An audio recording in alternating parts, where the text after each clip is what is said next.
and looks resume and punch his ticket towards a clash with the face of boxing. Across the ring is a late developing, undefeated, highly motivated Steven So Cold Nelson. With nothing to lose and everything to gain, this training partner of Terrence Crawford looks to unleash his crafty knockout power to catapult himself into the upper echelon of the division. A place he feels he belongs. Will it be the youth, size, and skills of the polished Pacheco? Or will it be the grit, determination, and all-out war mentality of the former Army veteran Nelson that prevails? We find out tonight, live on DAZN.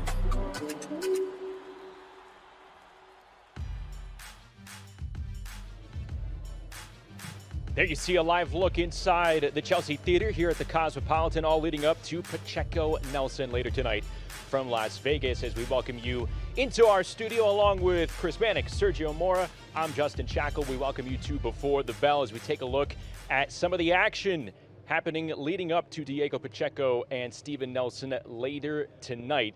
Live on DAZN. It begins here with Before the Bell with 3 cards and then some hot action as we take a look at the fight cards for you. And it will start off, again, the main card at 5 Pacific, 8 p.m. Eastern here from the Cosmopolitan. But right now we are moments away from getting our Before the Bell coverage started, and it'll begin with the 19-year-old from Newark, New Jersey, Zaquin Moses in his second pro fight against Mario Garcia, Harley Medeiros against Arturo De Isla, and then it is the Olympic quarterfinalist from India, Nishant Dev, making his pro debut against Oakland, California's Alton Wiggins. And in the main card, again, beginning at 5 Pacific, 8 p.m. Eastern. It all starts with Leo Rubalcaba taking on Israel Mercado. And then it's the matchroom debut of Ernesto Tito Mercado. He is in a fight against the former 2-division world champion, Jose Pedraza. Andy Cruz back in action, trying to improve to 5-0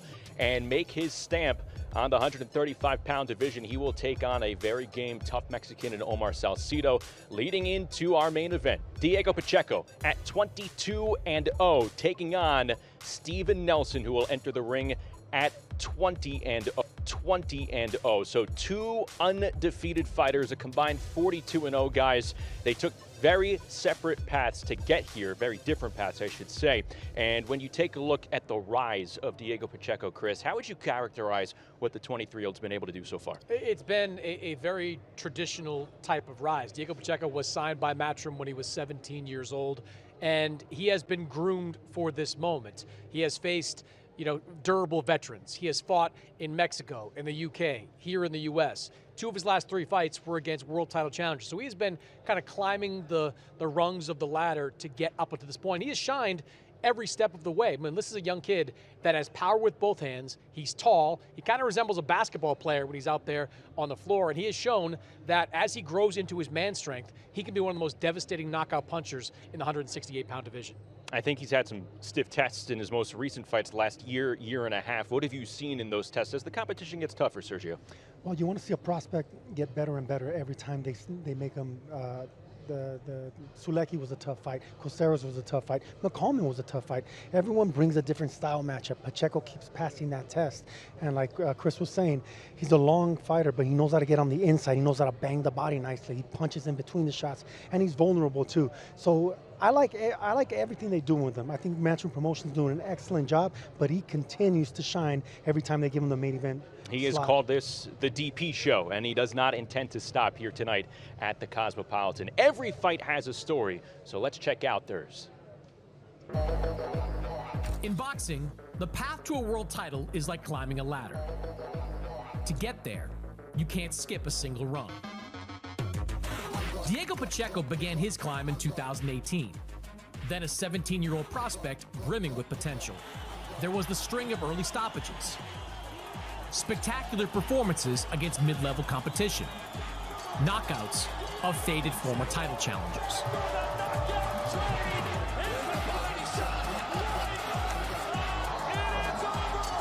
The result is a top 5 ranking from 3 sanctioning bodies, and perhaps 1 win away from a shot at a world title.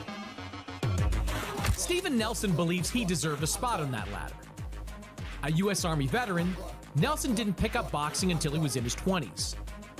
What began as an exercise to lose weight led him to amateur success and a home in longtime friend Bud Crawford's stable. But Nelson didn't have the backing of a major promoter. He racked up wins, but struggled to land significant fights. Injuries and issues outside the ring have limited him to just 3 fights since 2020. When his stablemates fought, he landed a spot on their cards. When they didn't, he was often out of luck. At 36, Nelson's boxing clock is ticking. His path to a title will have to be different. No mid-level contenders or former champions. To get a shot at gold, he will have to go through Pacheco, one of the best young fighters in all of boxing. 2 fighters from 2 different paths, both chasing the same goal. Will it be the prospect groomed for this moment, or the upstart trying to crash it?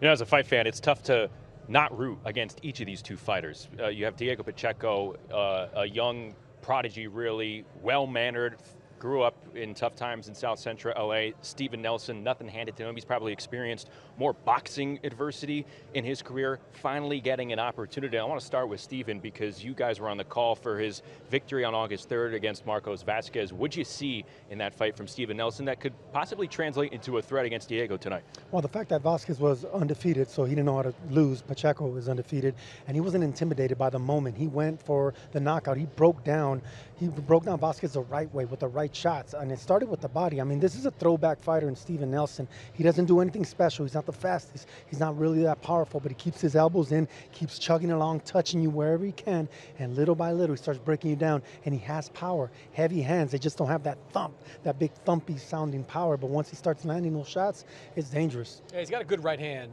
and he does double that up often in his fights. And I think that last fight was important for Steven Nelson because in a way, it was a setup for this fight because it got some of the nerves out of his system a little bit. He talked about that after the fight, that there was some nerves going into it. Now, there wasn't many people in the arena at that time, but for Steven Nelson, who has been basically on a once-a-year fight track over the last few years, this was a huge opportunity for him, and he got the job done, and now here he is with an even bigger opportunity, a headlining opportunity against one of the best young fighters in boxing. And being around Steven Nelson this week, there's a feeling that he just believes this is destiny for him, that this is his time. He is part of one of the elite stables in all of boxing, the Omaha, Nebraska stable run by Brian McIntyre, Red Spikes, headlined by Terrence Crawford. We've also seen Jamel Herring there, Shakur Stevenson's been there, Chris Eubank Jr. has been there. All that time, Steven Nelson's been sitting there saying, hey, I just need to get my shot. I need my turn, my bite at the apple. He's getting it tonight, and I think that last fight he had last summer is a nice little setup to get him ready for this one. And I tell you what, I'm looking forward to seeing what type of fight kit he's coming out with, because if it's anything like the Tupac Shakur fight kit that we saw we in got to LA. be ready for it, Sergio, because we were not on the point right away. We were kind of looking at that going, whoa, Tupac? I just thought he was, the trunks were sagging and he needed to pick up his bridges, but no, it was on purpose, Tupac. You are from East LA. How are you not more aware of this than I am? The Red Wings jersey should have given it away right away. Because I know how to dress, ladies and gentlemen. Okay. So doesn't Tupac. So Steven Nelson is standing in front of Diego Pacheco tonight, and I wonder what type of nuggets that he may be able to take from Diego's encounters with the likes of a Marcelo Caceres or a Sean McCalman, nip and tuck fights for at some portions of that fight, but overall Diego Pacheco adjusts and then he finishes in impressive style. I think that's the biggest key for Steven Nelson. He has to find a way to win these early rounds. He's got to find a way to make Diego Pacheco get out of his game plan, go to plan B, plan C, just get him out of rhythm. Diego Pacheco, to me, is one of the better rhythm fighters in boxing. What I mean by that is, look, he might struggle a little bit to find that rhythm, to find that groove in the early rounds. We saw that at times against Caceres. We saw a little bit of that against Selecki. He was still winning these fights and winning these rounds early, but he wasn't the guy we saw in the middle and second half of the fight. Steven Nelson can't let Diego Pacheco get into that rhythm. He's got to attack him early on, make this a fight on the inside, and really make Diego Pacheco change his game plan when we get to the middle part of the fight. Chris, you call it struggling. I call it studying. That's what Pacheco does. He has a veteran's mindset. He doesn't go out there. He knows he has power. He knows he can unleash that right hand, but something's coming back at him. All these fighters are bringing strategy to him. McCallman was using angles. He wasn't standing in front of him. He was picking and pecking, so Pacheco had to track him down. Sulecki was punching in between the shots, which every long arm puncher hates fighting guys like that because you can never get a rhythm going. He's always punching anytime in exchanges. That's what he's learning on the job, and then finally going around the elbow like that, knowing that he's not getting the headshots.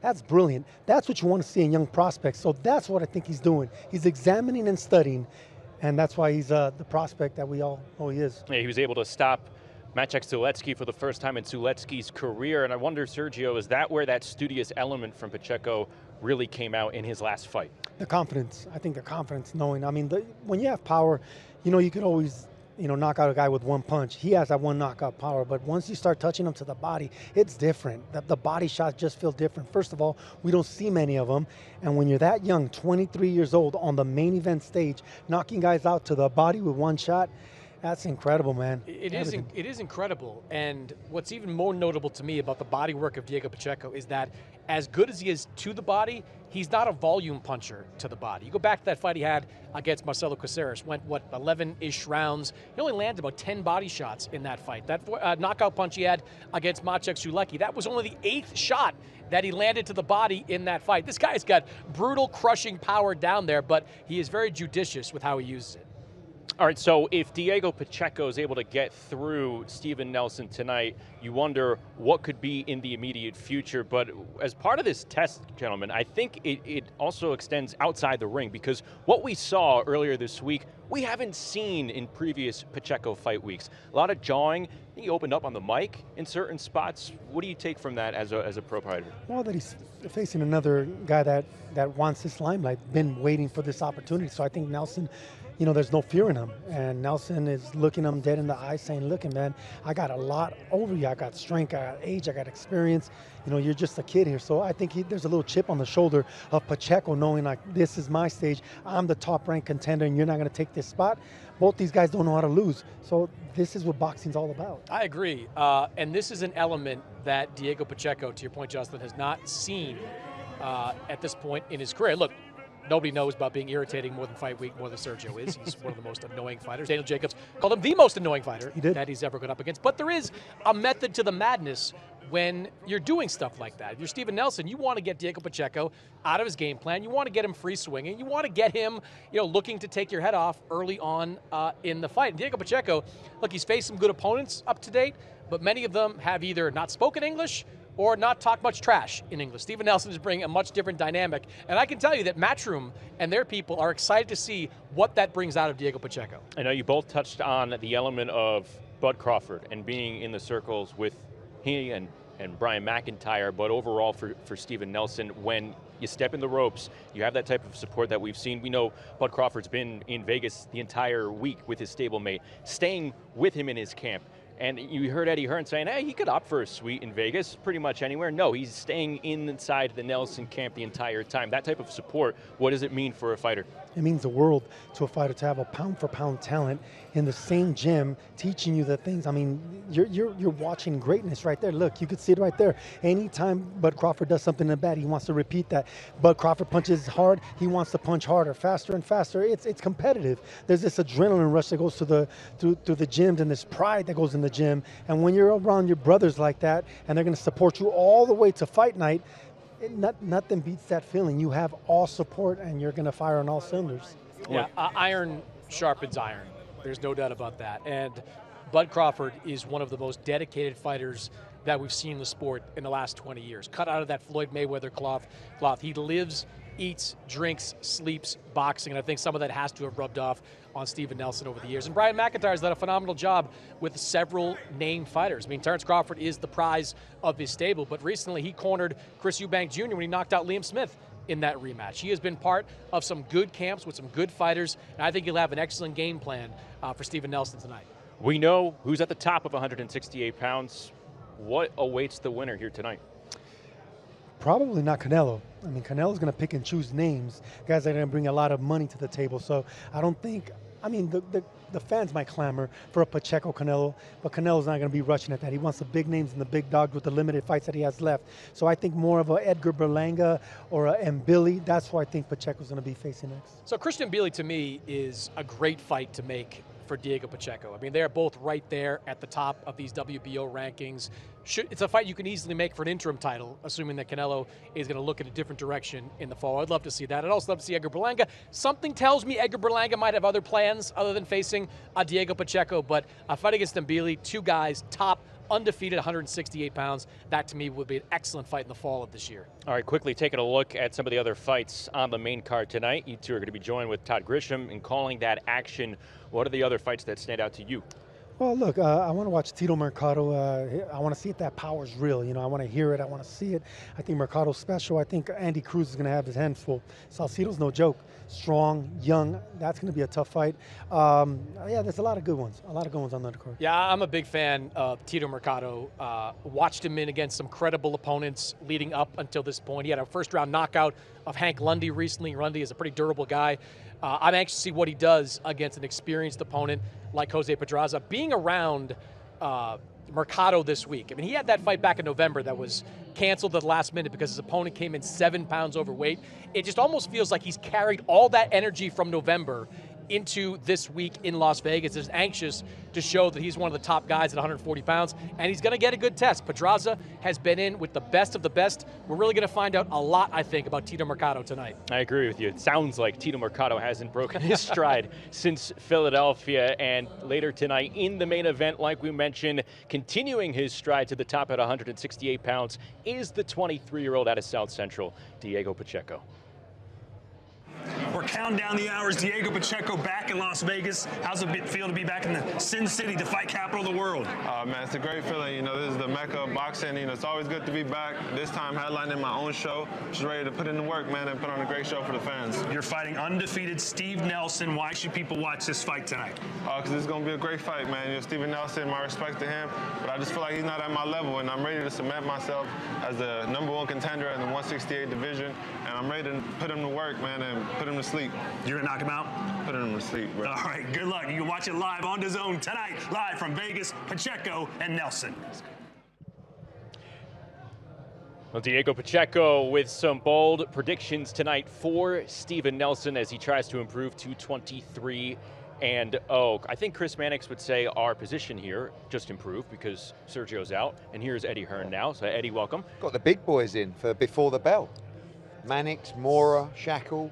Ready to roll, man. It's All Vegas. right, let's go. Let's go. The watch-along that Yeah. we had upstairs in the suites. Your thoughts on Nottingham? Yeah, it was great. I mean, the standout, Conor Walker beating Harry Scarf. I mean, we were watching it, and I was actually talking to Amari Jones and I think Chris, because he was 9-1 down. The fight was over, really, wasn't it? He started to look tired, and you know, he pulled the stoppage victory out of nowhere. And you guys might not know, like we know, the value of the British and Commonwealth title. To a fighter like Conor Walker, it's like the undisputed championship. Ellie Scotney, great, you know, another belt to the collection, and Dalton Smith showed what he is, which is a world-class fighter, destroying someone at European level for the European title. So a great night in Nottingham, and this will be a great night tonight. I think there'll be a lot of quality on this card tonight. I mean, really, when you look at the depth of it, and even when you talk about Zaquin Moses, we were talking, weren't we? Harley Medeiros, Nishant Dev making his debut, Tito Mercado, Andy Cruz, Diego Pacheco. These are all fighters that you could see dominate their divisions over the next 1 year, 3 years, 5 years. Incredible talent crop on show in Vegas tonight. I think what's a cool element of this, and we've discussed this during the week, is what we're seeing at the very top of the main card. Leo Rubalcaba, I guess one could argue, hey, that maybe should take place on before the bell, but no, you want to test some of your young prospects with a main card platform now. Everyone's different, right? Some fighters, you've got, you know, young Amari Jones, he's going to be commentating on before the bell. He's got the Olympic bronze medal, he's got the pedigree, he's got the looks, he's got that long-term contract. Then you've got the guys like Rubalcaba, like Harley Medeiros, like these guys who are 7-8-0, that have to, at some point, not sink or swim, but show us that you are worth the investment long-term of fighting around the world and taking you to a world title shot. If Rubalcaba is good enough, he beats Mercado. ironically, the uncle of Tito Mercado. Yeah. I mean, just so viewers know, Rubalcaba is fighting Israel Mercado, who is the uncle of Tito Mercado, who is 27. I was trying to find my I way can't figure around the math anyway. on that one, yeah. But what, as you said, we need to know what we've got. You know, some people think that's aggressive matchmaking. Some people think that's unfair. It's not unfair. If you're not good enough for this platform and this stage, then there's other stages for you. But I believe Rubalcaba is. We'll find out on the main broadcast. But as we said, look at the quality. And everybody's different. Nishan Dev is in his pro debut. He's actually got quite a tough test. Zaquin Moses is only 19 years of age. Everybody's different in their development. But for Rubalcaba tonight, he's opening a broadcast against a very tough man to show us how good are you, son? I think it's as good of a start to a year that you could have, and it's kind of punctuated with a doubleheader, a global doubleheader. And that leading into this week, plenty of news, plenty of information about future shows coming up this week. What excites you about the weeks ahead? Obviously February 22nd, but everything surrounding that before and after. I mean, for me, one of the great fights coming up is Jack Catterall against Arnold Barboza, the interim WBO light welterweight world championship. We'll see what happens with Teofimo Lopez as well coming up. Feb 22nd, of course, Bivol Beterbiev, I think the best card we've ever seen top to bottom. We've got a great little night actually, March 1st in Belfast, going to be completely sold out for Crockett against Donovan. IBF final eliminator for Jaron Ennis. Great fight there. March 8th, Whispers of Puerto Rico, you may hear about very soon. March 15th, Amo Williams against Volney in Orlando, and the debut of Amari Jones. And then you go into the backstages of March, and then you of course go into April already. Ben Eubank slotted in for April 26th. And so much more to come and to be announced. And Boots on April 12th against Stanionis is a real big fight for America that we needed to land. And that's 1v2 in a welterweight division. This schedule this year is going to be mental. I forgot March 22nd in Sydney, Australia. George Kambosos is back. Sky Nicholson against Tiara Brown, hopefully locked in this week. Shanika Johnson against Nina Hughes, hopefully locked in this week. That's Sydney. We just come back from Australia for Opatai Naika. So, honest, this is going to be the wildest year of boxing there has ever been. You were in the gym the other day at Floyd Mayweather's gym. Strange bedfellows there. You and Floyd and Terrence Crawford together again, reunited. Watching Shakur Stevens spar. We're going to see Shakur here in just a couple of moments, watching his cousin fight in the opener. He's fighting on Feb 22nd. He's taking on Floyd Schofield. First fight for him since coming off that hand injury. What have you seen from him? What is he saying about this? I've always felt that this kid is very special. He's 27 years of age, 28 coming up. He's a 3-division world champion. He's not even touched the surface. You know, I'm watching him do 14 4-minute rounds with 30-second rest. He lives and breathes the life. The danger of this fight is the inactivity and coming back from hand surgery. It's a massive step up for Floyd Schofield, and I respect it. But I expect Shakur to show his levels. And then we go on, we beat Zepeda, and then we fight Gervonta Davis. That's the best fight. You know, Canelo Alvarez against Terrence Crawford and Shakur against Tank are the two standout fights in American boxing, unquestionably. That's February 22nd. Also, a little bit later on in the spring, announced officially, the date locked in, April 26th, Conor Benn, Chris Eubank Jr. And it wasn't too long ago where both caught up with Ade Oladipo. I can't wait to punch him in the head. I don't just want to knock him out and render him unconscious because it's legacy. It's because it's personal. To rub salt in my wounds while I'm down, kick me while I'm down, you best pray to God I don't get back up. I will smash him to pieces. Conor Benn, finally, here we are again. What are the emotions like right now? High.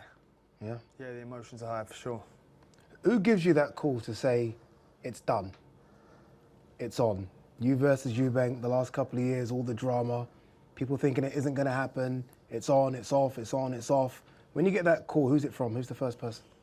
I'd probably say Keith or Lee. Yeah. Who give me that call and say, it's time to go. And that's when you completely dial in. One date, one objective, and that's to punch his head in. Was it all a negotiating tactic? Him saying he's going to fight Lara, you potentially saying you're going to fight Barrios. Did you guys know this was going to happen? No, or was there other options, legit not other at all. options? It was my team who heavily push the Eubank fight. I was under the impression that we were going to do Barrios. The reality is, I don't mind fighting Barrios. That's my shot at the world title. It's a big fight as well. Yeah, I'll fight Barrios. Imagine that. I ain't fought back home for 3 years. Come back and fight for the WBC world title, the O2 Arena. That's a dream. When I first turned pro, for all the naysayers, the haters who said I can't do this, who said you can't achieve that, for me to win that WBC world title is it proves everybody wrong.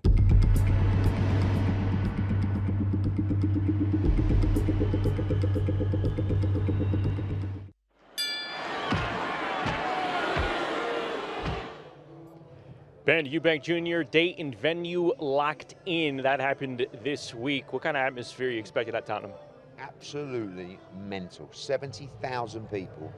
You wait till this build-up begins for this fight. This is going to be one of the most entertaining, vicious, violent build-ups. The fight itself will be, in my opinion, a 6-round shootout.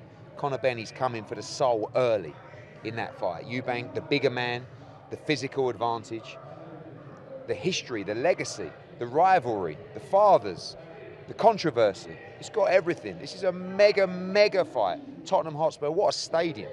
It's going to be a massive night for the sport. And then we take a look at what's coming up in a matter of moments here in Vegas before the bell, kicking off a very dangerous card for a lot of these fighters. But when we take a look at the 3 Matchroom fighters, some of the new assignees on before the bell, overall, Nishant Dev, this has been a really, really good Olympic signing cycle for Matchroom. Where does Dev fit in, and how fast can a guy like that move? Well, firstly, the 3 fighters on before the bell are all fighters that have signed in the last 6, 7 weeks, 8 weeks. We saw Zaquin Moses in Philadelphia. Shakur's been telling me about him for a long time. I really liked what I saw there, just 19 years of age, his second fight. Interestingly, the opponent came in 6 or 7 pounds overweight. We actually weighed him this morning to make sure that everything was in order, and there was some similarity between the weights. He's a dangerous opponent, 3 fights, 3 wins, 3 knockouts. Moses is special. Medeiros is another guy, much more experienced, I think 8th fight tonight, very heavy-handed. It's actually got a really interesting fight against a very, very aggressive opponent as well. You're going to like Medeiros. And Nishant Dev, our first ever Indian fighter, looked really good in the Olympics. And of course, we all know the potential of that audience in India, sporting hero over there. And a tough fight against Alton Wiggins, who actually drew his professional debut on the Crawford Avanesian card, came back with a win, and turned up in shape with a lot of bling, sunglasses on. He's right up for it, but we need Nishant to show his quality. 3 guys, this is what I love about what we're doing. This is one of my favourite parts of the job.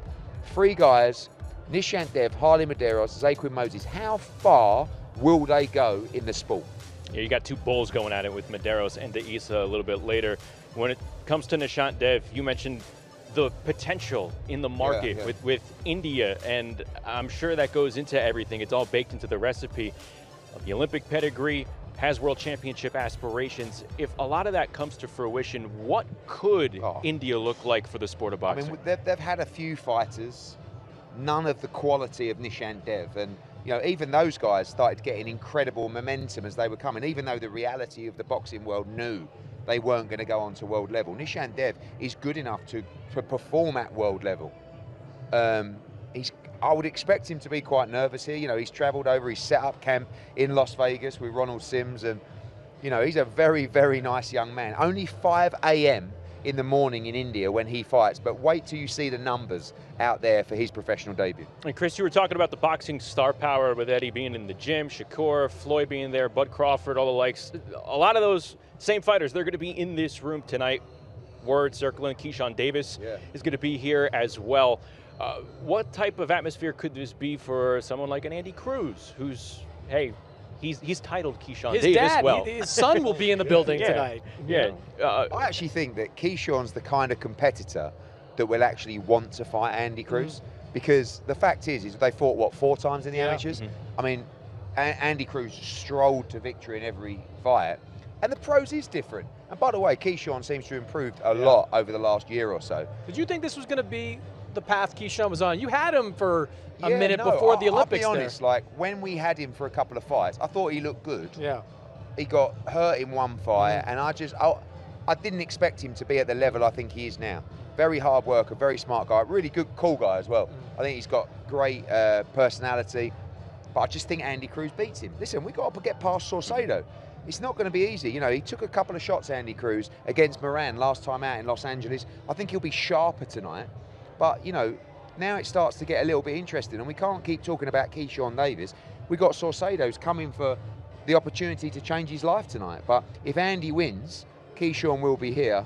Expect a little scene. I may talk to him. You know, I may talk to him. Andy Cruz, Omar Saucedo in our co-feature. Leading into our main event, Diego Pacheco and Steven Nelson coming up later tonight on DAZN. We are ready to roll with our 3 fights here on Before the Bell. Let's go inside the ring. Here's David Diamante.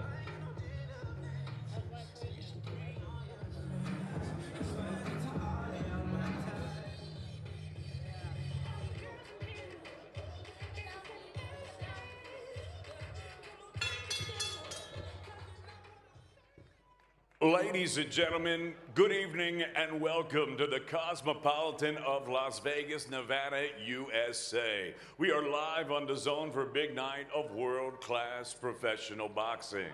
We begin tonight with a 4-round super featherweight contest set to make his ring walk de Cancun, Quintana Roo, Mexico. Please welcome Mario Garcia.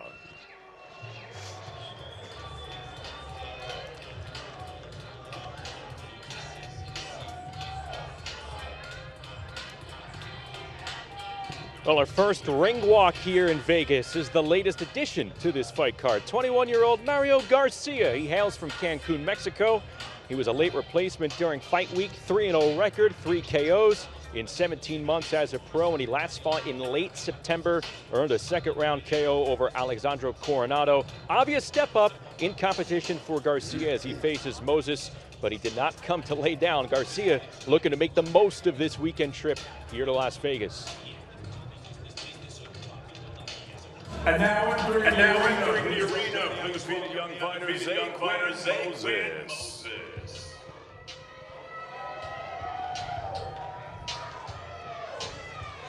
Here is 19-year-old Zaquin Moses fighting for the second time in 3 months, and he's hoping this is an active first full year as a pro. He's hoping to get 4 or 5 fights in for 2025. Made his pro debut in November on that Enes Chukajan undercard. He looked impressive in a unanimous decision over Michael Ruiz, but Moses said when he watched the fight back, he thought he looked more like an amateur, and he's going to really try and look more like a pro in this match. He said he wants to hurt his opponents because that's what he's been working on. He's not going to hunt for the stoppage, but he wants to put in work here tonight.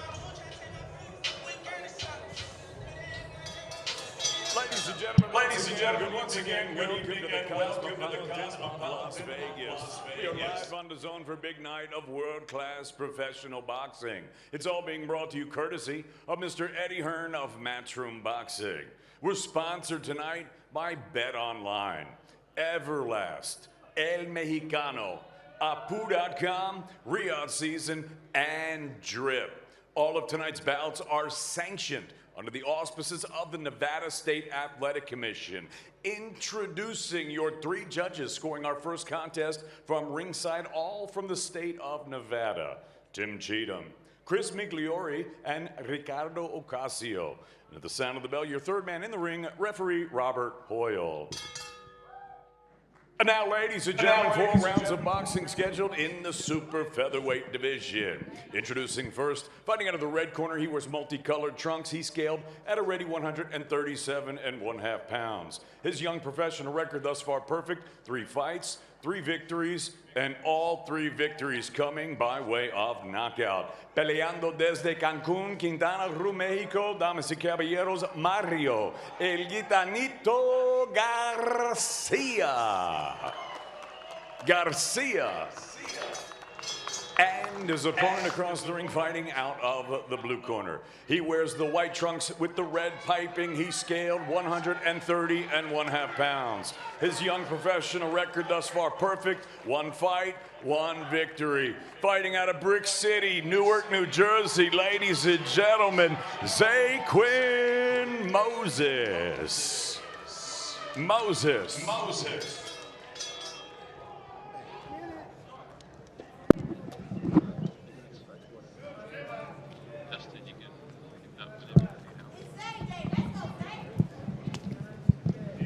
There is 19-year-old Zaquin Moses on your screen, getting ready to go in his second pro fight. All punches right here will be legal. All punches here will be legal. Once you obey my commands, touch them up, scoot back.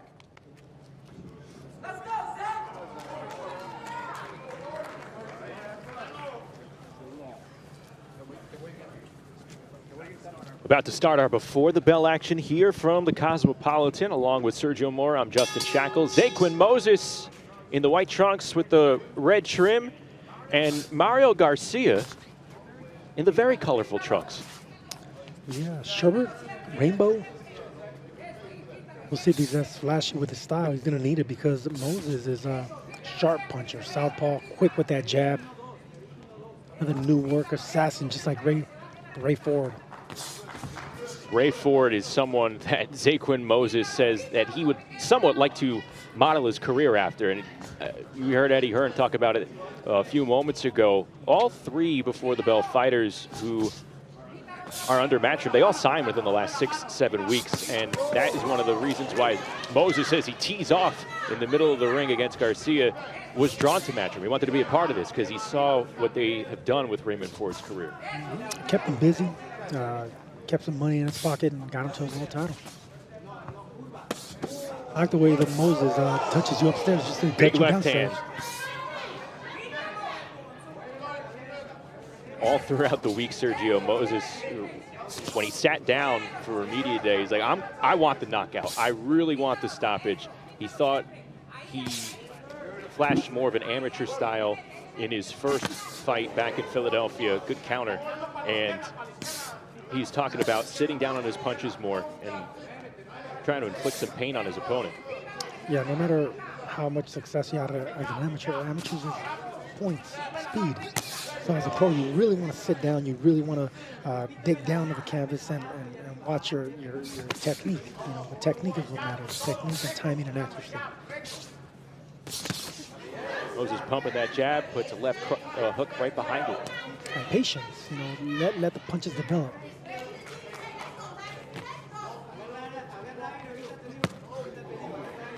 Big thud with that left hand.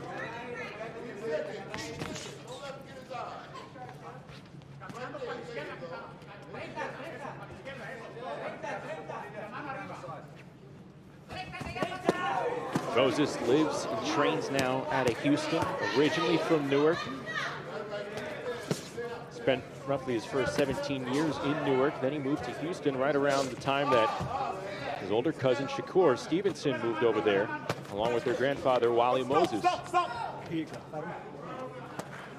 Basically, wherever Shakur goes, so does Zaquin Moses. Had some good quality training, as Shakur, as we talked about, his training camp partly in Las Vegas, and all this week they've been in the gym together. Really good footwork. Moses going one way, stopping on a dime, coming right up, using the entire ring. This has been the first round in which Zaquin Moses is just teeing off on Mario Garcia.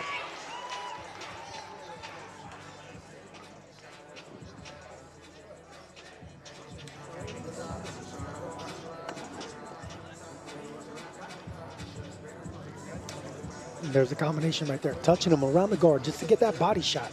The body shots is a better investment than the head shots. Not loading up on shots. Minding his defense. Really, really, really smart work in that first round by Moses. He looks more mature as a fighter than his age, just 19. He'll turn 20 in April. That's his head coach, his grandfather, Wally. And are they waving this off? They are.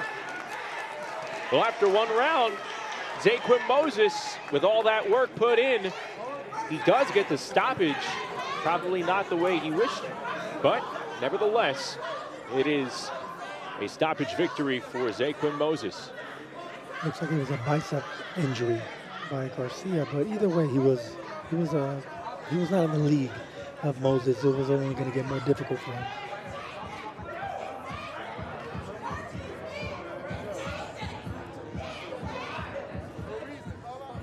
So we end our card in Nottingham after one round with Dalton Smith over Walid Owiza, and here we start our coverage in Vegas with our first match ending after one round. Zaquin Moses improves to 2-0. And it's a tough obstacle for someone like Mario Garcia, a real late insertion into this card.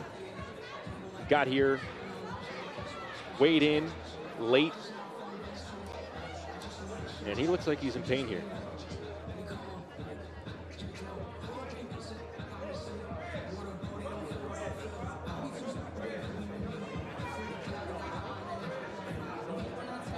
That's where they called it off with that right bicep. Curious to see where in the first round. Looks like he's continuing to writhe in pain.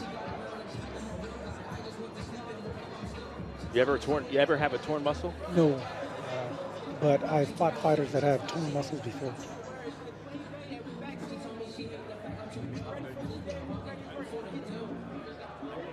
Zaquin Moses, it's been a memorable week. Fighting in Vegas for the first time as a pro. Met his idol Floyd Mayweather Jr. in the gym when Floyd stopped by to watch Shakur Stevenson spar.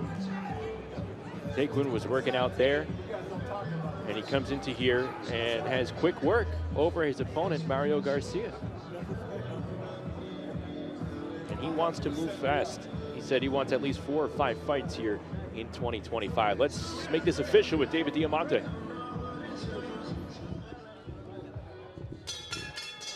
Ladies and gentlemen, after one round has been completed, referee Robert Hoyle calls a halt to this contest, declaring your winner by TKO. He's still undefeated, Zaquin Moses.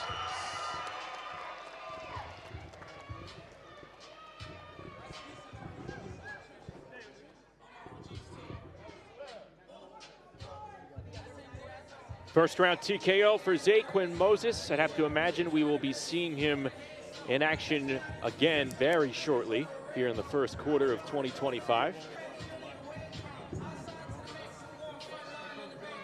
He gets his hand raised after dispatching Mario Garcia, and he's going to get a word here with Chris Mannix.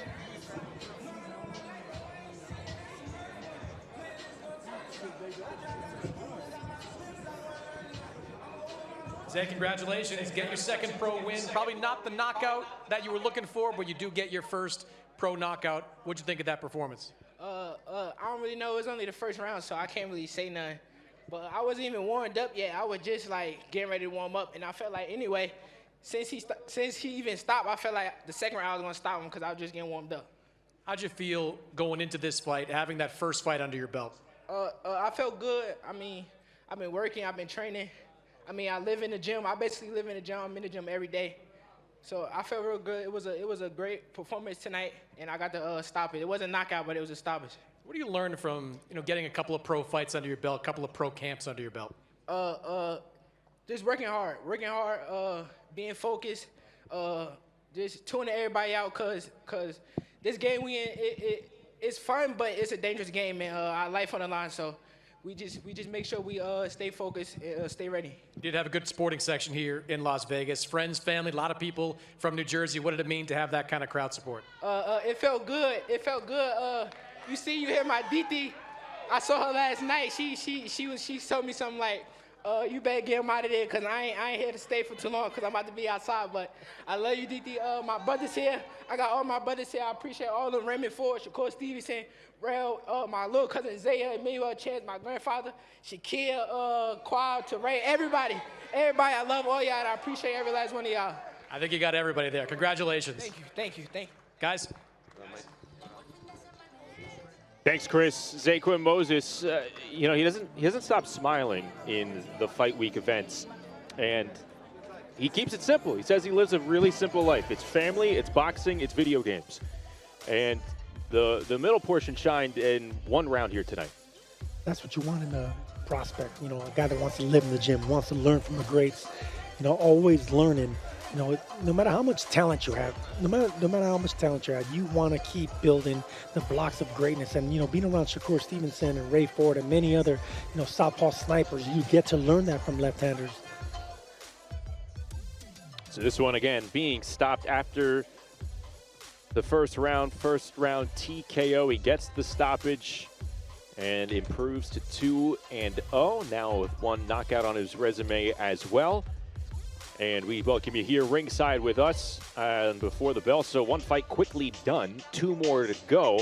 And for Zaquin Moses, talk about that pedigree that he's around. I mean, he was a 3-time national amateur champion, but when you're around getting routine work in with Shakur Stevenson and Raymond Ford, just those 2 alone, it has to make situations like this a whole lot easier.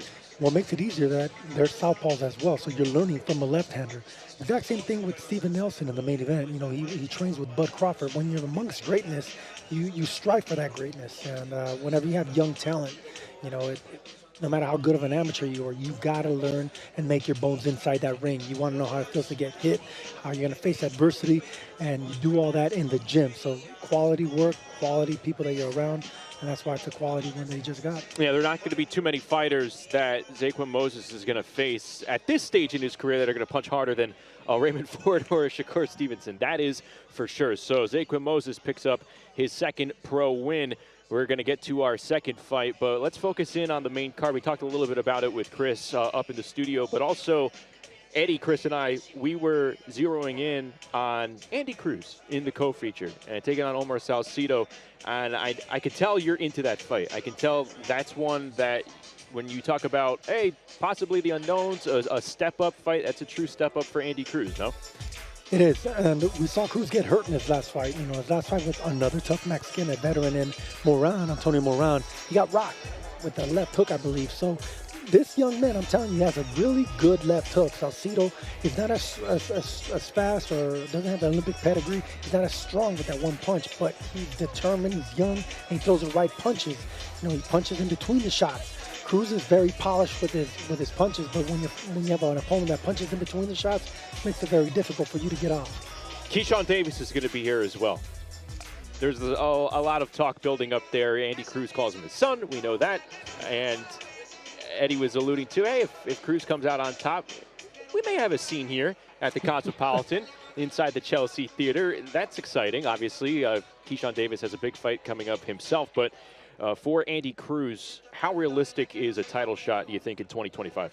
Well, these Olympians, they climb the ladder a lot faster because they have all that amateur background. He's an Olympic gold medal. So we've seen it before. They get to the title a lot faster. But, you know, for him to be calling out Keyshawn Davis, who's a monster. Davis is a monster. I mean, it seems like he's getting better and better every time I watch him fight. He's explosive. He has that confidence, that swagger, and put a microphone in front of him. He's wonderful to listen to as well. So Andy Cruz is not quite there yet, I would think. But I love the fact that they're here and they got eyes on him. What type of fighter is Omar Salcido? Well, we hear it a lot, Mexican style, but he's determined. You know, he's the type of guy that you got to be very careful in exchanges because he doesn't have the speed, but he does have heavy hands. So he doesn't wait until you're done punching. He punches with you. That can be very aggravating for a guy that's trying to fights off of rhythm, trying to set up his power when a guy's just intercepting every time you come in. That's what Salcido does. It's going to be tough, and he can take a big punch as well. Let's stay inside 135 pounds here. We talked about his name moments ago because of Zaquin Moses, but Shakur Stevenson, he's been around this fight week as well. He's training in Vegas, obviously gearing up for February 22nd. It's going to be our first look with Shakur Stevenson as a matchroom fighter over in Riyadh, but it's been a long layoff. What are some of the things that the fighter has to check off the list before they get back in the ring after an injury? You know, layoffs, they really the cobwebs really affect boxers, movers. Shakur Stevenson is a boxer and a mover, so it's going to be very interesting because, you know, he wants to shake that off. And he's been getting a lot of criticism saying that he needs to fight more, that he needs to exchange more. Considering that this is going to be his matchroom debut, he's going to want to shine. So it's going to be interesting the first couple of rounds to shake off those cobwebs that want to shine as well. So there's going to be an opening for his opponent to jump on him to see where he's at. Shakur Stevenson, Floyd Schofield, part of that loaded card over in Riyadh, February 22nd. Here is a look at everything else that is going to be coming up here in the first quarter of 2025 on the global home of boxing, DAZN. Undisputed global home of boxing is on DAZN, where the greatest fighters in the world and the best promoters in the game come together. We got a fight tomorrow, man! For boxing in 2025, that means more. What does the future look like? More fights, more knockouts, more shocks, more shakeups. The fight itself was just phenomenal. With big fights every month and over 150 a year, imagine what matchups could happen next. There will be more contenders at all the weights for all the belts, from rising stars to superstars. Are you not entertained? At venues over the planet, with unbeatable broadcast talent. Hello, people. Good to have you with us this evening. Experts, analysis, champions, legends. It's that first punch that lands dictates who's going to win. Nobody brings you closer to the action, anywhere, on any device. It doesn't get any better than this. Because if the fight is on, it's on DAZN, the global home of boxing.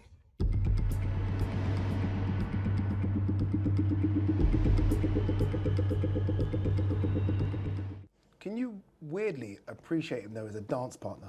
You know, because you could be fighting someone that doesn't talk, doesn't sell the fight, doesn't get under your skin. Is there a weird appreciation for him? There ain't no appreciation, he's an idiot. Let's sit there, he's just an idiot. That's what sells, you know, he's an idiot. And I've said it about 5 times in about 10 seconds. That's because I genuinely what I think of him.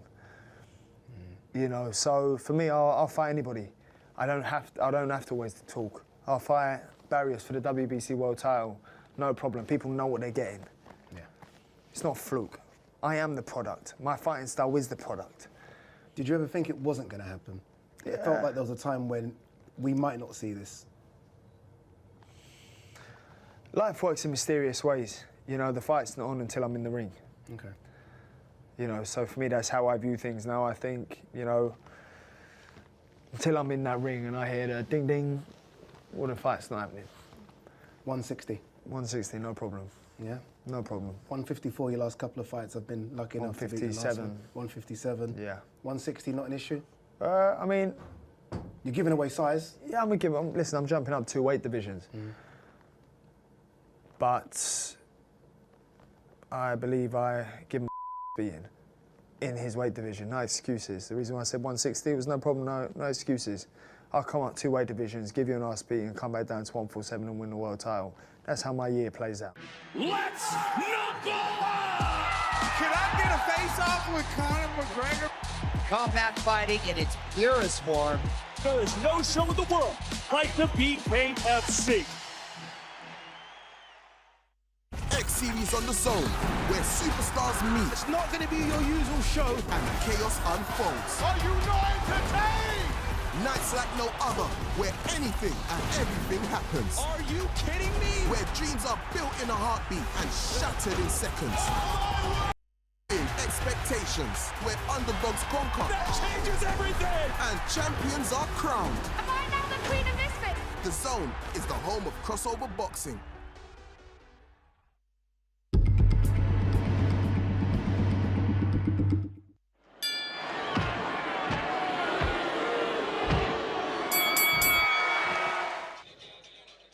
All that and more coming up here on DAZN. Coming up later tonight, it is our main event. Diego Pacheco and Steven Nelson, and we saw some fireworks in the press conference, the weigh-in show yesterday as well. Before the weigh-in show began, though, we got a chance to say hello to the newest Matchroom signee, Omari Jones, and we welcome here ringside to Before the Bell.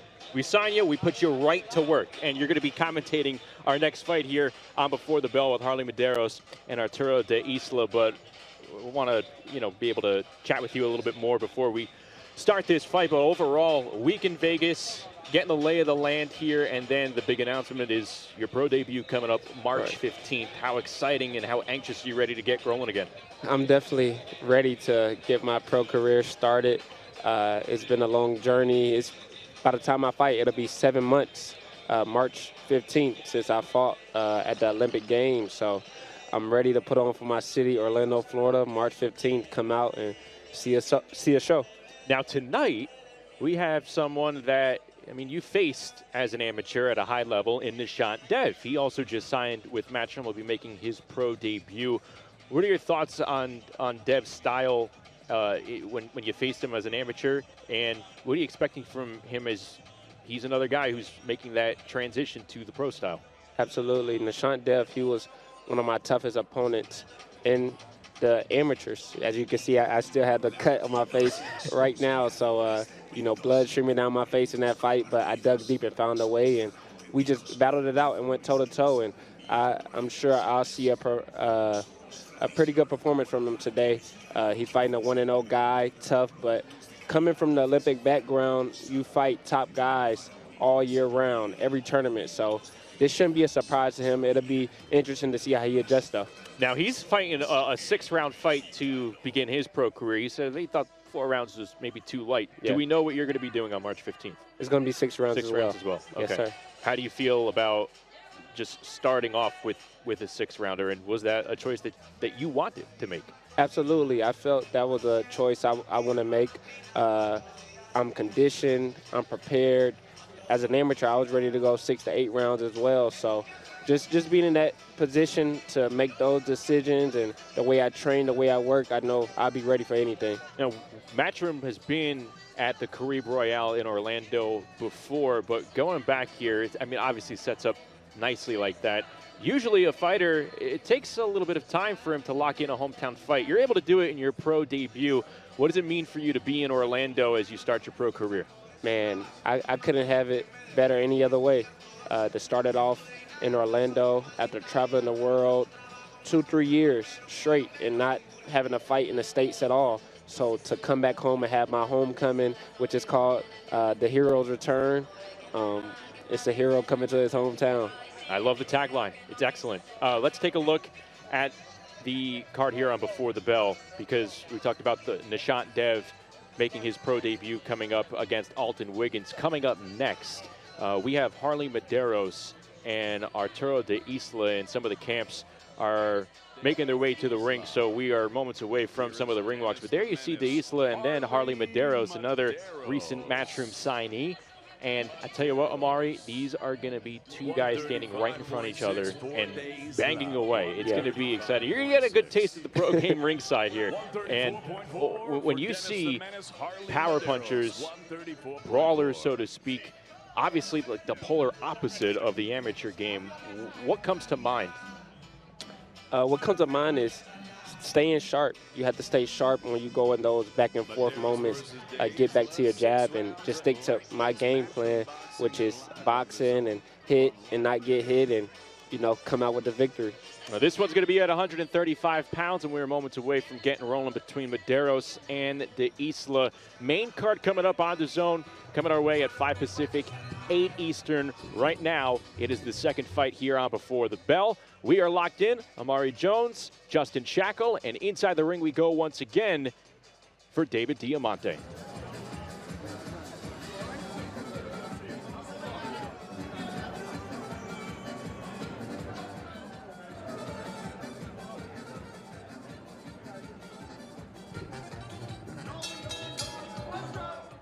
Ladies and gentlemen, from the Cosmopolitan of Las Vegas, we are set to go with a special lightweight attraction. Set to make his ring walk, Arturo de Isla.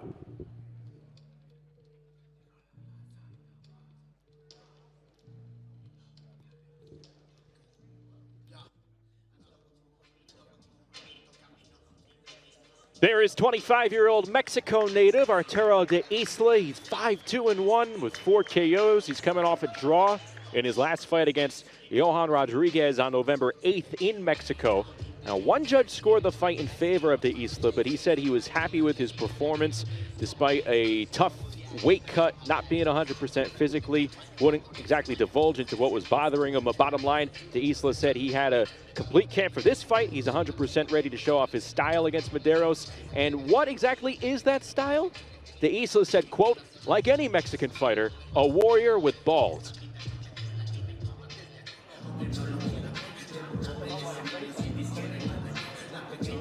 And now entering the arena, fighting out of Brooklyn, New York, please welcome the undefeated Dennis the Menace, Harley Medeiros.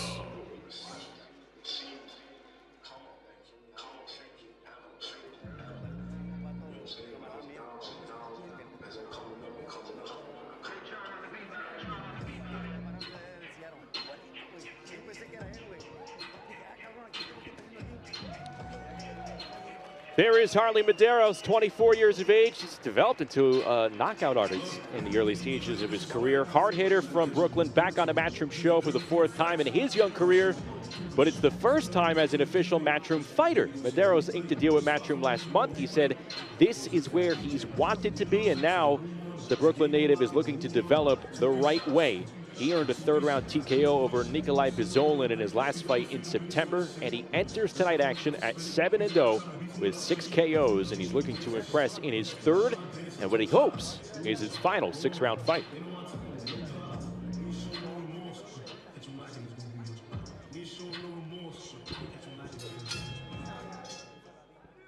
Ladies and gentlemen, from the Cosmopolitan of Las Vegas, live on DAZN, we are set to go with our next bout of the evening, and it's all being brought to you courtesy of Mr. Eddie Hearn of Matchroom Boxing. We're sponsored tonight by Bet Online, El Mexicano, Everlast, Apu.com, Riyadh Season, and Drip. Introducing your 3 judges scoring this contest from ringside. From New York, Max DeLuca. From Nevada, Dave Moretti. And from California, Zachary Young. And at the sound of the bell, your 3rd man in the ring, referee Raul Caiz Jr. Now, ladies and gentlemen, 6 rounds of boxing scheduled in the lightweight division. Introducing first, fighting out of the red corner, he wears the pink trunks. He scaled 135 1/2 pounds. Professional record, 5 victories, 2 defeats, 1 draw, with 4 wins coming by way of knockout. Peleando desde Monterrey, Nuevo León, Mexico. Please welcome Arturo de Isla.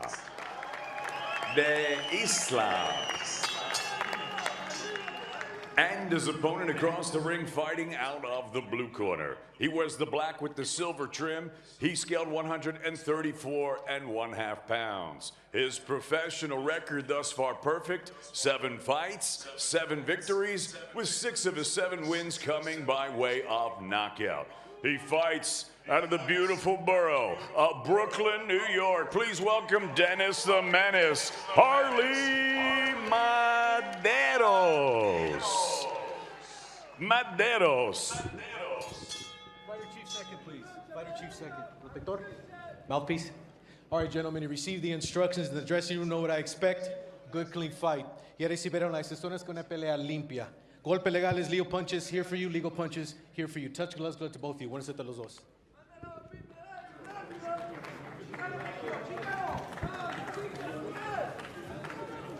We're ready to go for a second fight here on Before the Bell, and we asked Harley Medeiros during the week his thoughts on De Isla. He said once he gets hit, he goes straight back, and he feels like he reads opponents pretty well. He thinks De Isla is coming to win, not like some of his other opponents who have just tried to run in the ring, but he thinks De Isla is going to stand and trade, and that suits Medeiros really well out of the gate here, and Medeiros hammering away along the ropes.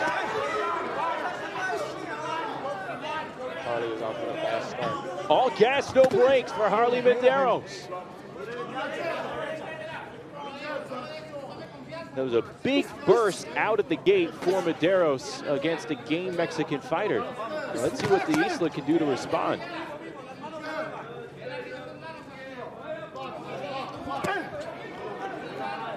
Already some redness on the face of De Isla. How's that for setting the tone? Harley's winning that right hook clean. Another big whack with that left hook.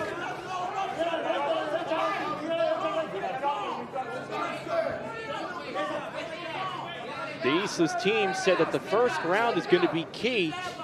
They thought that Medeiros' style wasn't out of the ordinary, that he throws a lot of repetitive combinations, so they wanted to combat those combos early to set a tone for the rest of the fight. But at the rhythm and pace that Medeiros was coming in with those studs, that's going to be really tough for anybody.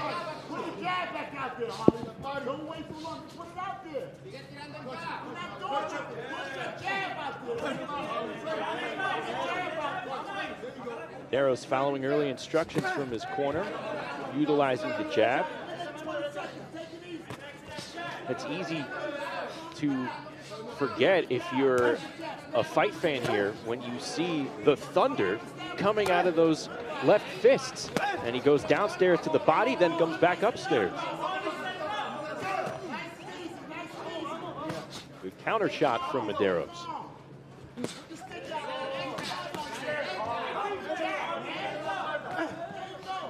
Also being responsive after he comes with the offense. What do you mean by that, Omari? Well, when he's coming at Harley Medeiros keeping his defense sharp and able to counter. It's been a really tough 2.5 minutes for Arturo de Isla trying to get his offense off the ground. And another quality left hand there. De Isla eats a straight left from Medeiros.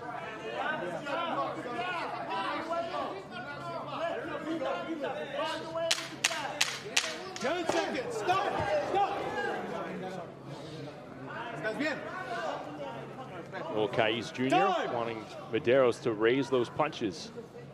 And we're going to get some time here for de Isla.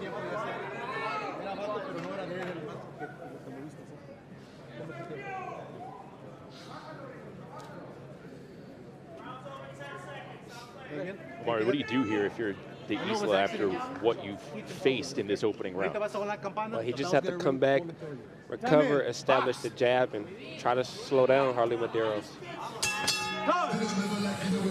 A thunderous opening round in Vegas for Harley Medeiros. Very excited round.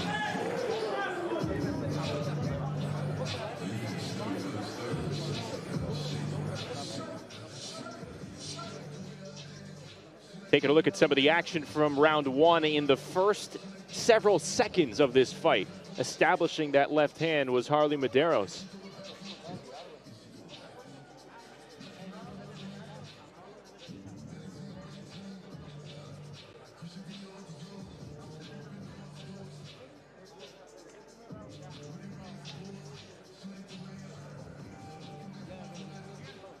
De Isla getting worked on in his corner, and he is part of Team Benavidez. Could be a busy night for the Benavidez clan. Of course, Diego Pacheco fighting in the main event, coached by Jose Benavidez Sr. And we are getting ready to roll here for round number 2. The way you've seen from Harley Medeiros in that opening round, you ask the hardcore boxing fan, they'd say, oh, that's Harley Medeiros in a nutshell. He believes he obviously has more in his tank in his bag of tricks. And he snaps back the head of de Isla there. But he's not going to show it if he doesn't have to. Absolutely. Harley Medeiros, he's not new to the game. He left the amateurs, an elite champion, and also an Olympic alternate. So he's really experienced and that's playing a part right now. 2020 Olympic alternate. Did you cross paths with Medeiros? No, I didn't. We was in different weight classes, but we was at the same tournament where we both won. Isla trying to get something going with a jab to the body. And Medeiros punching with de Isla. Good timing from the Brooklyn native.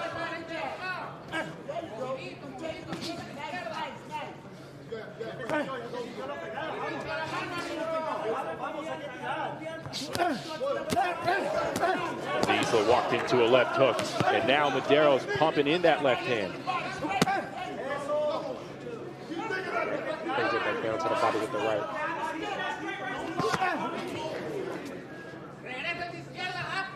That left hook is the signature punch from Medeiros. The overhand right isn't too far behind.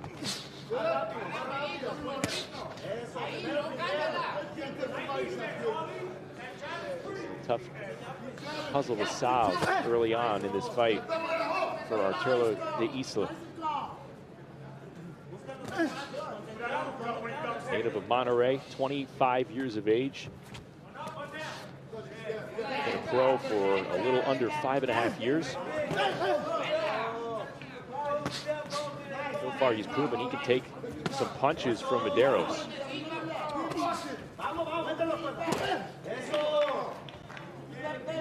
What do you think of the timing of Harley so far?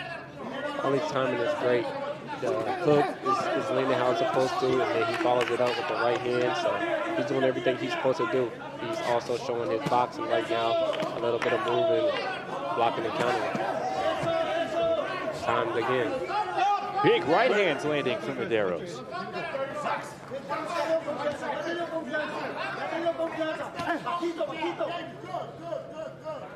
Final 20 seconds of round number 2. Again, this one's scheduled for 6. Medeiros in the black trunks with the silver trim as Brooklyn written on the back waistband. He says he would love a fight in his hometown in the near future. Second round comes to a close.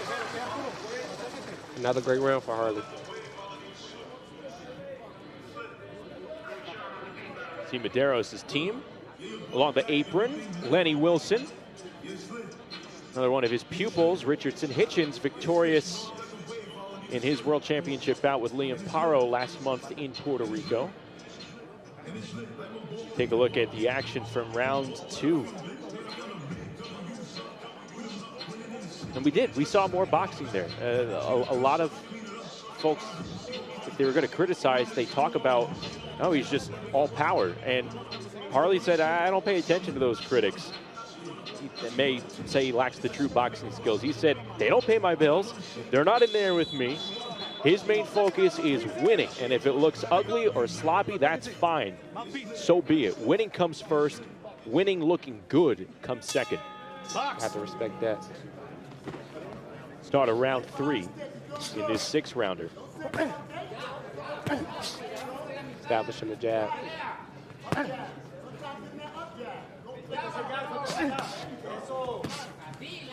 This was expected to be a close-range fight between a hard-nosed Mexican and a brawler, or a powerful young knockout artist in Harley Medeiros.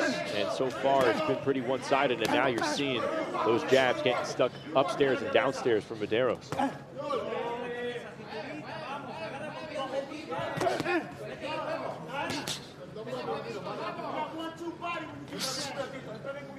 He's a step slow with his punches. Great jab and great defense from Medeiros.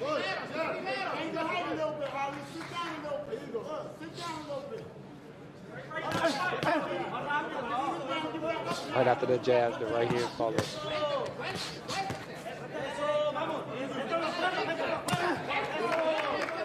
And again, both fighters punching with one another.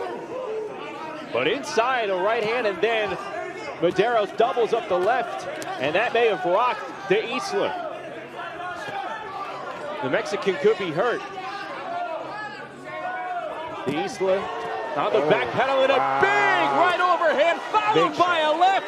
That's going to be it. The menace on the loose in Vegas. Harley Medeiros with an impressive knockout here in the 3rd round.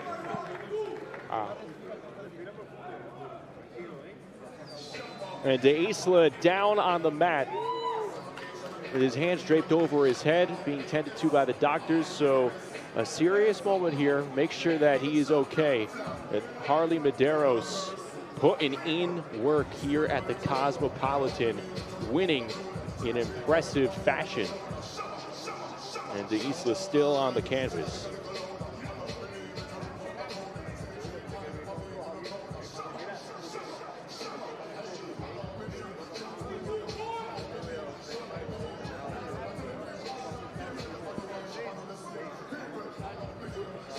I mean, it wasn't a matter of him breaking the opponent down. He just found the sweet spot, I think. Yeah. Right after the jab, that right hand over the top followed, and that was all she wrote. De Isla was showing that he was able to take to a certain point the punches from Medeiros, as he now is able to sit up and rest along the ropes. Taking a look with that big winding overhand right, followed by a perfectly placed left hook. Right on the button. And Harley Medeiros knows he aced the test. As he improves to 8-0, picks up his 7th KO. De Isla on the stool, so all this this is obviously encouraging development. So just taking the time here. Well, Harley Medeiros showing why he was able to ink this contract with Matchroom. And again, he said he'd like another fight in his hometown of New York. And we'll touch on that after this decision is made official. I think we're ready to go with Medeiros victorious, to Isla on the stool. Let's head inside the ring with David Diamante.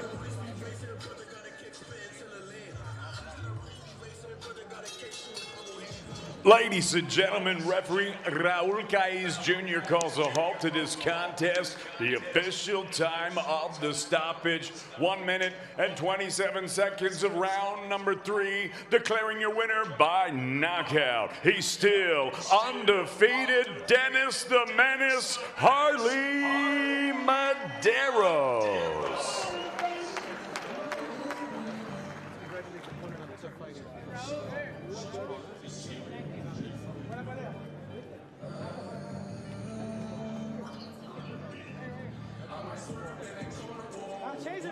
Harley Medeiros gets his hand raised. Big statement. It's his 4th appearance on a Matchroom card, but the first time that he's fighting under contract. And he may have picked up his most impressive stoppage to date. 3rd round knockout over Mexican Arturo de Isla. He's now 8-0 with 7 KOs, and he's with Chris Mannix. Well, Harley, congratulations. Pretty big statement win for you to start this year. What did you think of that performance? It was okay. It was okay. A lot of things I could have worked on. I was, once I landed shots, I'm still a student in this game. I'm still learning, trying to get better, trying to calm down. I know this pro game is different and the competition is only going to get better. So we're just working on that, looking to set up shots. Once that happens, you see what happens. So I'm still a student in the game and I'm still learning, trying to calm down, trying to relax and become a better pro every day. You seemed to let a lot go in that first round. Landed a whole bunch of shots on him early on. What adjustments did you have to make once he withstood that first round assault? I was just breaking him down slowly. Once the shots start landing, everything starts coming down. As you saw, once I was a little bit more relaxed, the bigger, cleaner shots was coming. And I'm still able to land big, but it's not as effective when it's 5, 6 coming and he's tensing up, Walk me through the finish of this fight. What were you seeing as you were walking him down? Just seeing openings, seeing him breaking down, seeing everything, different movements, different things that he was doing. I was seeing he was starting to slow up, seeing he wasn't having much on his shots, and he was giving me more openings. So I was able to capitalize and come out with a big knockout. Got a new Matchroom contract, first win to start 2025. What do you want this year to look like? More activity, more fights, hopefully, a fight back at home with someone in the tri-state area. But I definitely just want to be a little bit more active, do, maybe more rounds and just, work my way up, Like I said, I'm a student in this game. I'm learning. I'm just trying to get better every day, Congratulations, Harley. Thank you very much. Guys. Thank you, Chris. Harley mentioning it there as well. Wants to fight in the tri-state area, New York, New Jersey, and in Connecticut. Obviously, there's a show coming up in Atlantic City in April, closer to home. But as we take a look at the action from this fight, well, there was plenty of it in just under 3 rounds. And the main reason was because of Dennis the Menace. Harley Medeiros in another fight at 135 pounds, making the statement, setting the tone right out of the gate. What impressed you the most, Amari? Well, what impressed me the most was Harley Medeiros' power. The way he sat down on his punches, like he said, he's been in the gym working on that, and that showed. What you do in the gym, it shows in the ring. So his power, how he was able to box and adjust, and when he wanted to end the night, he ended the night. You wonder if he could get that fight that he wants in New York. Obviously, he's going to want to try and stay busy as much as possible as we take a look at that devastating finish. My goodness. Overhand right into a left hand, and that closed the show as Medeiros gets his hand raised. But I want to connect the dots. There's a potential fight possibly in the making with Richardson Hitchens and Teofimo Lopez. That could possibly be a fight that lands in New York. Maybe you fight on the undercard of that. Bottom line, though, and you heard Eddie Hearn say it, the microphone picked it up. He used the word exciting. This is exciting. This is what the pros are about right here. Harley Medeiros, a very fan-friendly style. as he improves to 8-0 here on Before the Bell. He also mentioned to us before this night started that he actually wants to think about moving down to 130 pounds. He'd welcome you back ringside. So when you see that type of power, and it's something that sticks in your mind, and you hear a fighter want to go down in weight, is it kind of intriguing to see if that power stays with him? Absolutely. I feel if he takes that power down with him to 130, it could be some real serious trouble now if he's knocking guys out at 135. Improved to 8-0 now, 7 KOs, so he's going to be real exciting to see in the future.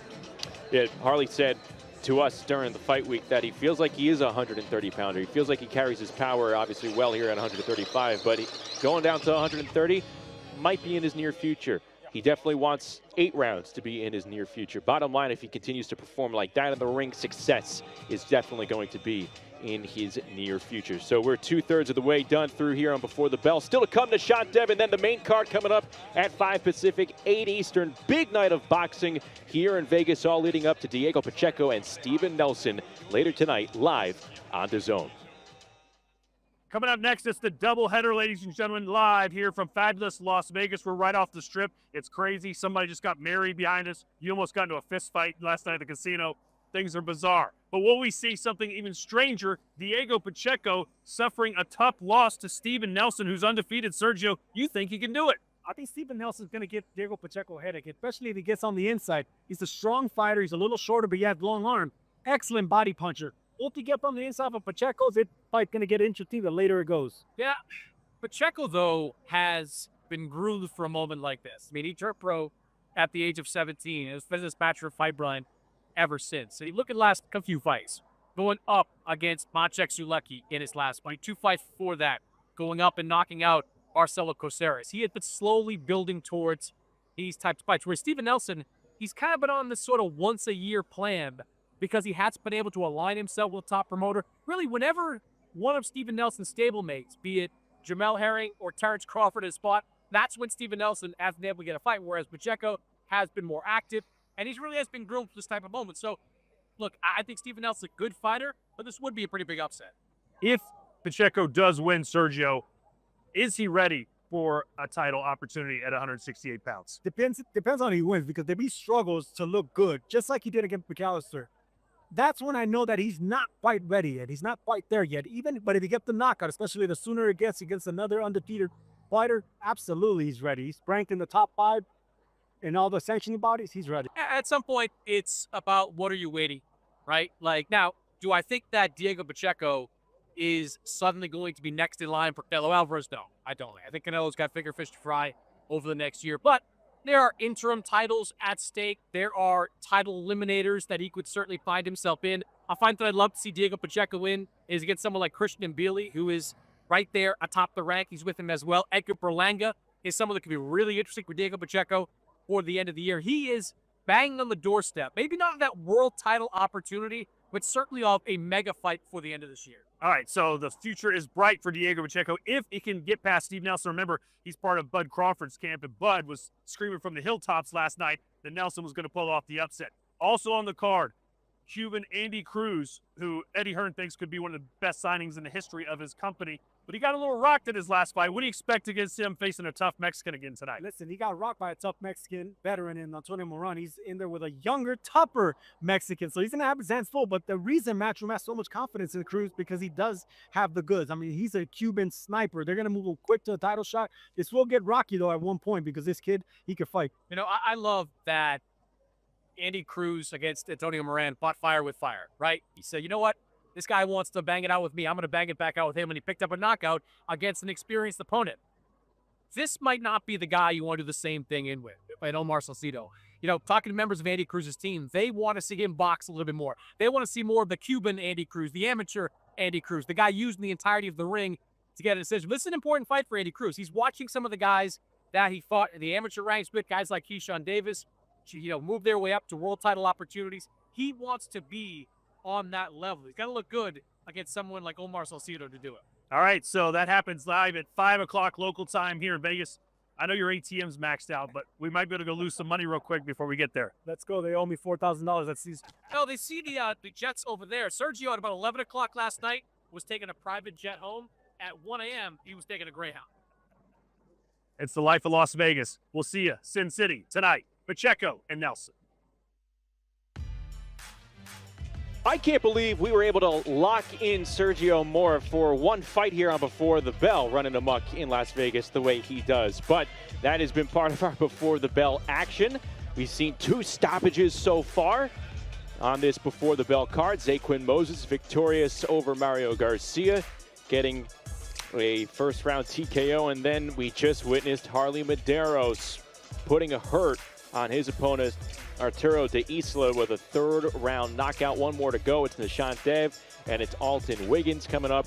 And Dev making his pro debut after reaching the quarterfinals of the Paris Games in 2024. We're joined ringside by American bronze medalist Omari Jones as we take a look at some of the weigh-in footage from yesterday preceding tonight's fight between Dev and Wiggins. There you see the Indian native in Nishant Dev. I know we touched on it before. What are you expecting the pro style from Nishant Dev to look like, Omari? Well, Nishant Dev, he had 6 rounds to work, so maybe he'll take it slow, or maybe he'll still have that amateur background and, you know, be able to outlast the 6 rounds if it goes 6 rounds. So we'll see, but he's definitely an excited fighter. It's an exciting time for India as well, because this represents inspiration to potentially a whole new generation of children. It's a really great story to see how Nishant Dev was able to connect with a former Olympian for America and Ronald Sims, a big-time trainer here in America. Ronald was hired to go over and scout and coach in India, not really known for its development for boxing, but they're obviously heavy with a population, so you have a lot of kids who are interested in learning. And he was running a program that had sometimes 600 children out for a tournament. Nishant Dev obviously stood out. That's kind of where they connected, that's where they met, and that's where they've had this type of relationship. We've got, I think, a couple of moments before we get our ring walks here. I ask you about Dev as you get a look at fabulous Las Vegas, Nevada. We're going to be in Omari Jones's hometown of Orlando, Florida, March 15th. What should we expect from your pro style, Omari? Well, I feel like you guys will see something exciting. I'm going to continue to work my jab, continue to box, not letting, you know, the hype around it be in my hometown to get me thrown off and doing things that I wouldn't do normally. Like I always say, it's the same ring, just in a different place. He's going to be fighting on the main card here in Orlando. Our main card coming up at 5 p.m. Pacific, 8 p.m. Eastern here from the Chelsea Theater at the Cosmopolitan Hotel and Casino. Leo Rubalcava will kick it off. Very tough test for the young prospect from Southern California, the Robert Garcia-trained fighter against Israel Mercado. Then it's Tito Mercado, the matchroom debut for Ernesto Tito Mercado, a very impressive youngster taking on the former world champion Jose Pedraza. Andy Cruz, who you just heard Todd, Chris, and Sergio talk about in a real fight against Omar Salcido as Cruz looks to improve to 5-0. And then the main event, it is Diego Pacheco, Steven Nelson. You see both fighters on the left side of your screen. That is coming up. Both undefeated fighters trying to make their case as serious players at super middleweight. That is all ahead here tonight on DAZN. We are ready to go for our third and final fight, Dev and Wiggins here in Vegas on Before the Bell. Let's go back inside the ring with David Diamante.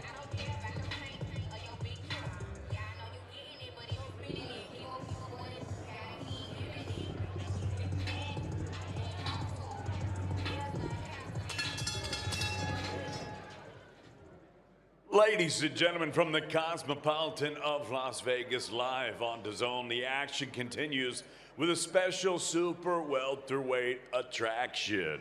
Now entering the arena, please welcome Alton Wiggins.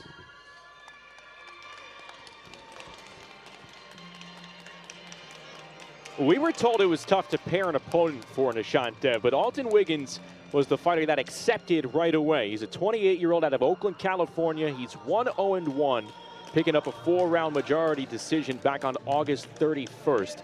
He turned pro at 26, and he got a late start after being diagnosed with a deadly kidney disease as an amateur. This guy's been through hell and back medically. Kidney disorders, transfusions in the hospital. He's had cataract surgeries as well, but here he is. He's not only still standing, but he's competing in a high-level pro fight here in Vegas. And based on what doctors told Wiggins earlier in his life, he's already won before the first bell. Now he's trying to win against Nishant Dev as well.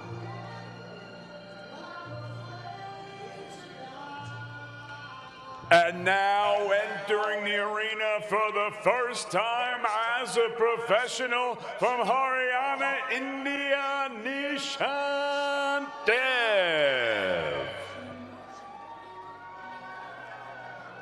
For the first time since Paris 2024, Nishant Dev ready to compete in a boxing ring. The 24-year-old said he could not complete the Olympic dream, but now he's here for the pro game and to be India's first ever world champion. He's trained by Ronald Sims, like we mentioned. He discovered Nishant in a youth program that he was coaching in India. Dev was the one who stood out the most, and now he has another wave of children about to watch what Dev is hoping to be the start of a pro career full of world titles and an inspiration for a new generation of young boxers in India. He wants to show that if he can do it, so can others from his homeland.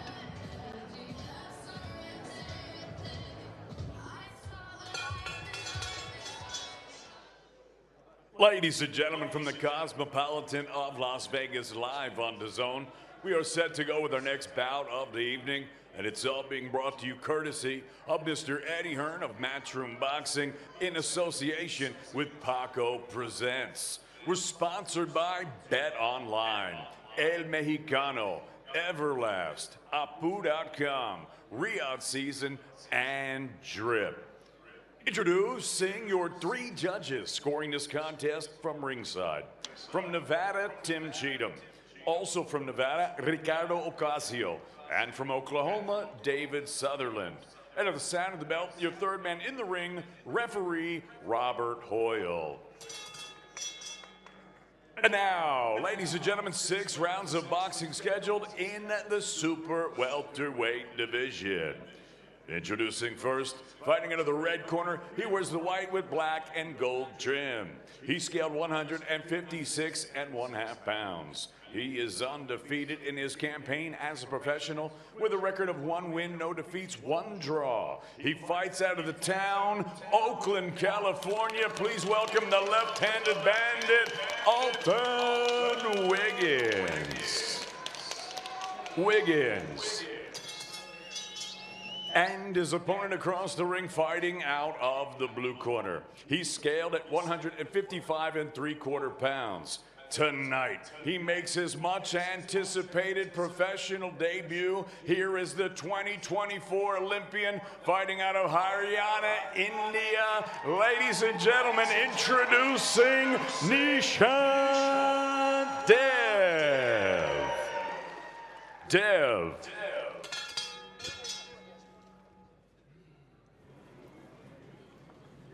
All right, gentlemen, we remember the rules in the dressing room. Any punches here will be legal. Anything here will be legal. Obey my commands. Give me a good, clean fight. Touch them up. Scoot back.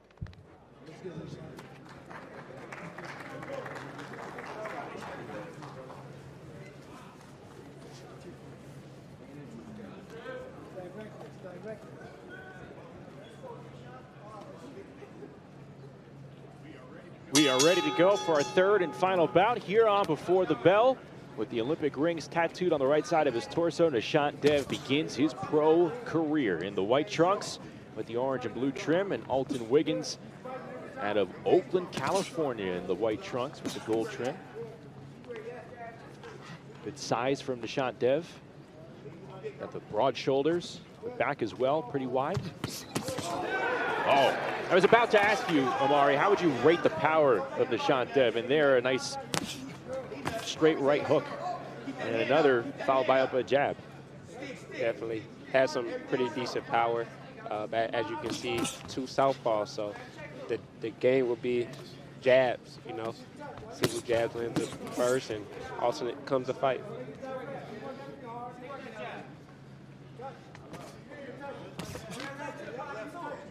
Dev trying to establish that jab. Again, in action for the first time since the Paris Olympics. Fell to Marco Verdi. Dev signed with Matchroom. Eddie Hearn called it a potential game changer. We talked about the big population in India, and right now, Wiggins' face is being populated by lefts and rights from Nishant Dev. And that is going to be ruled a knockdown.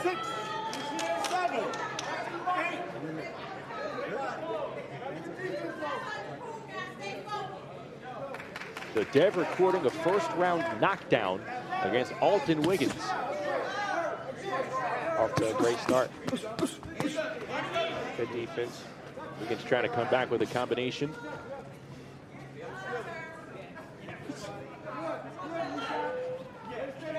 Dev's been living in Las Vegas for roughly 3 months now, training under Ronald Sims, and down goes Wiggins. Dev demolishing his first pro opponent. Second knockdown of the round. Big shots. Wiggins asked if he wants to continue. And Dev with some decent time here. 40+ seconds. Wiggins trying to throw some fists.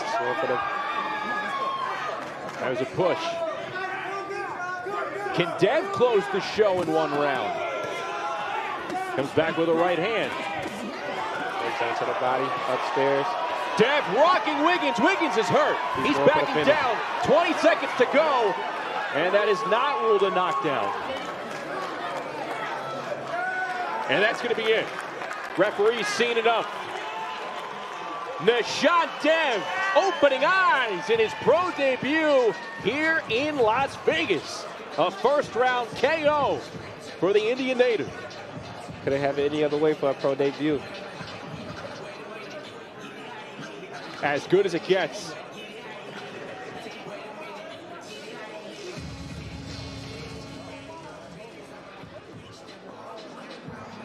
We got a stern look from Ronald. You think he was happy? I mean, there's not much to not be pleased about there with that performance.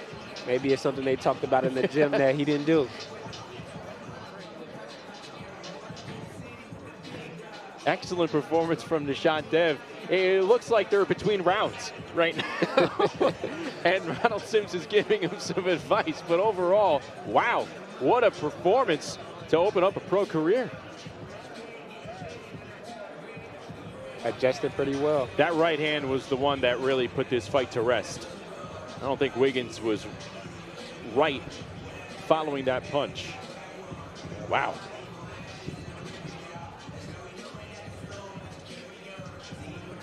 Let's make this official here. Here's David Diamante.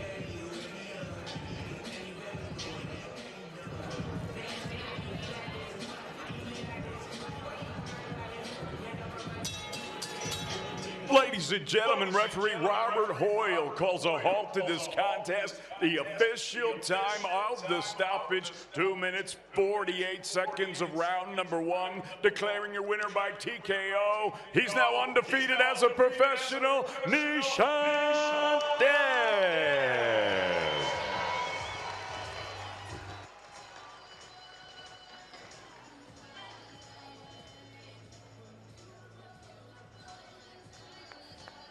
Nishant Dev with a rock and roll performance here in Vegas. Yeah. Let's do it. Eddie Hearn outlining the plan to Amari Jones here ringside. If you didn't catch that on the mic, what did he tell you, Amari? Eddie said when it's time, me and Nishant Dev, 2 fights, one in India, one in the U.S. I told him, let's do it. This has been a terrific signing period out of the Olympics for Matchroom between yourself and Nishant Dev, Pat Brown, Tara Moana. We are seeing the raw talent, and Nishant Dev victorious. Let's go into the ring as he's standing next to Chris Mannix. Well, Nishant, congratulations. As pro debuts go, that was a pretty good one. How'd you feel about that fight? Yeah, I'm feeling good. I was been waiting for this moment couple of past 15 years, and I was dreaming about this moment. And today is the day where I'm standing here in front of the biggest screen and a winning moment. This all I dedicate to my India. Like today is Republic Day in India, so I dedicate this fight to my India. And today is my father's birthday also, so I dedicate this fight to my father. Many more to come. The road of world champion, first ever India, it's now begun. You fought a lot of times in the amateurs. How different was it fighting as a pro for the first time? I think I was a bit excited for my first debut, but it was good. The hand gloves, the 10-on gloves look like a hammers in my hands, and I feel so good. Yes, and I'm ready to next fight. Whenever my manager Brian Peter will say to me, like, your next fight is ready, I am ready and be in shape. What has this week been like for you, coming over to Las Vegas where you'd been training for a little while, getting ready for your first pro fight? How anxious were you for this moment? I was 3 months logged in myself in this training, and I was so excited. I was in my shape for my first pro fight, and being little heartbreak in Olympics in quarterfinals. But right now my new journey begins, and I'm ready for this. What would it mean to you to become a world champion from India? It's mean world to me. Nobody is a world champion from India, so I want to become a first ever world champion from India and make a legacy. Yeah.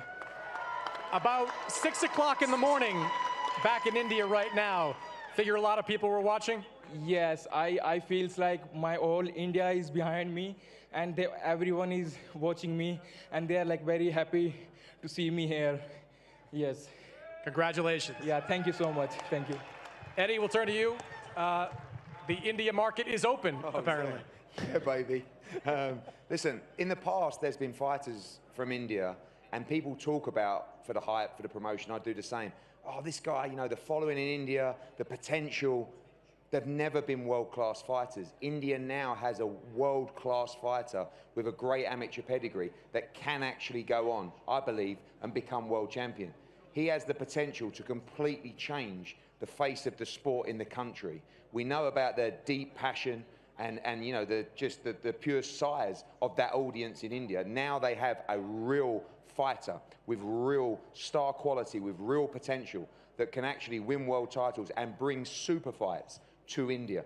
Not someone that looks good and might get to a certain level. If we do it right, and we've got a long way to go, Nishant Dev can go all the way to world championships. If he does, he will do something in the sport that has never been done before. It will completely change, not just the face of boxing in India, but change the sport as a whole. So we've got to get it right. We've got to keep him nice and active. We keep our feet on the floor.